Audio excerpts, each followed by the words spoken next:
বাকি থাকবে।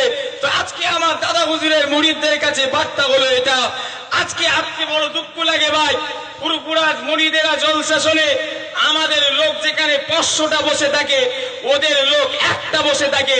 যখন আমাদের আলেমেরা যখন তাদের বিরুদ্ধে কিছু বলে, হক কথা বলে, ওদের লোকেরা উঠে দাঁড়িয়ে একজন প্রতিবাদ করে।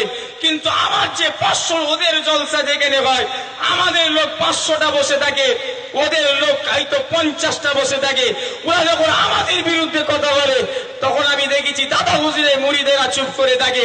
তবে আজকে আমি আপনাদের বাবুজার সিদ্দিকী বলে যাব, ও দিন চলে গেছে, সেদিন আর নাই। ও দিন চলে গিয়ে আর চুপ থাকলে হবে না।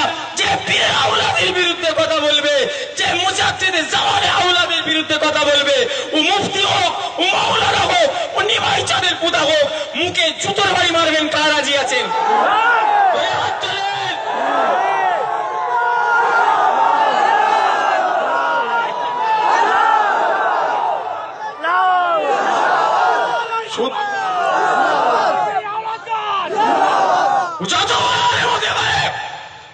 শয়তানের থেকে আলেম কেউ ছিল না, আর ইবলিস শয়তানের থেকে বড় ইবাদতকারী কেউ ছিল না।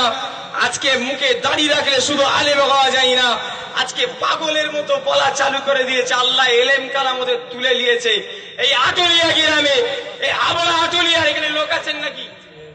আছে। সেখানে বলেছে নবী কবরে মুর্দা, বলুন নওজবিল্লাহ।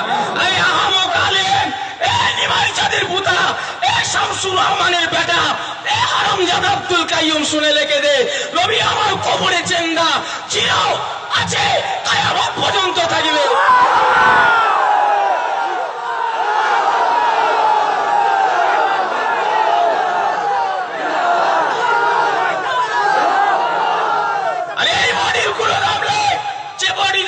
ভালোবাসা নয়, এ জীবন জেলে রাখবে। নবীর জন্য যদি আপনি চালটা দিয়ে দিতে পারেন, ও বইকে আব্দুল কাইয়ুমকে যদি মার্ডারও যদি করতে হয়, নবীর জন্য মার্ডারও করবেন। আমি আবুজার সিদ্দিকী বলে দিচ্ছি, জান্নাতে চলে যাবেন।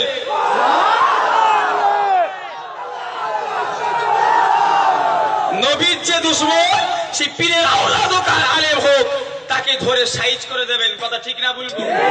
কাউকে ছাড়া যাবে না। যে আমার নবীর বিরুদ্ধে যাবে আমরাও তার বিরুদ্ধে অ্যাকশন নেব। কথা ঠিক না বলবো? আজকে বলে পুরপুরাই কি আছে, তোর বাপ শামসুর রহমানকে জিজ্ঞাসা কর পুরপুরাই কি আছে।